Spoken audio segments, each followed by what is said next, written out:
খবর 24 সাথে আপনাকে স্বাগত। নতুন নতুন খবর জানার জন্য আমাদের চ্যানেলে চোখ রাখুন। টিকল না চিকিৎসকদের দাবি, সুপ্রিম কোর্টের তৈরি ন্যাশনাল টাস্ক ফোর্স জানালো চিকিৎসক স্বাস্থ্যকর্মীদের নিরাপত্তার জন্য কেন্দ্রীয় স্তরে পৃথক কোনো আইনের প্রয়োজন নেই। আরজিকর কাণ্ডের পরে চিকিৎসকদের অন্যতম দাবি ছিল স্বাস্থ্যকর্মীদের নিরাপত্তার জন্য আলাদাভাবে কেন্দ্রীয় আইন তৈরি করা হোক, কিন্তু জাতীয় টাস্ক ফোর্স জানালো স্বাস্থ্যকর্মীদের নিরাপত্তা নিশ্চিত করার জন্য রাজ্যে বিভিন্ন আইন ও কেন্দ্রীয় স্তরে ভারতীয় ন্যায় সংহতি রয়েছে। এই আইনগুলি সুরক্ষা দেওয়ার জন্যই যথেষ্ট।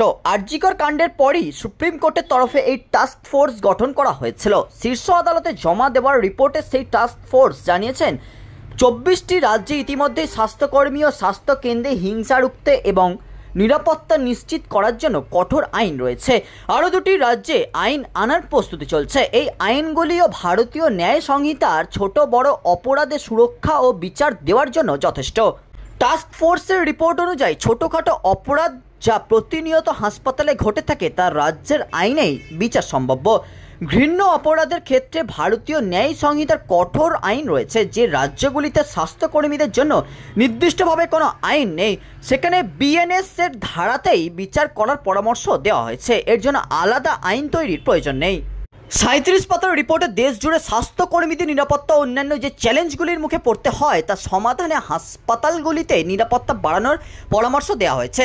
স্বল্পমেয়াদী, মাঝারি মেয়াদী ও দীর্ঘমেয়াদী সমাধানের পরামর্শ দেওয়া হয়েছে যাতে প্রতিষ্ঠানের আকার ও ক্ষমতা অনুযায়ী এগুলির কার্যকর করা যায়।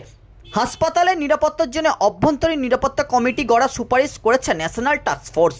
এই কমিটিতে হাসপাতালের সঙ্গে যুক্ত বিভিন্ন ক্ষেত্রের প্রতিনিধিরা থাকবেন যারা নিয়মিত সিকিউরিটি অডিট করবে এবং সমস্যাগুলি চিহ্নিত করবে। প্রাতিষ্ঠানিক প্রধানের কাছে প্রয়োজনীয় সুপারিশ জমা দেওয়া হবে। তিনি একজন সিনিয়র আধিকারিককে নিয়োগ করবেন এই কমিটি ঠিকভাবে কাজ করছে কিনা তা তত্ত্বাবধানের জন্য। ব্যুরো রিপোর্ট, খবর 24/7।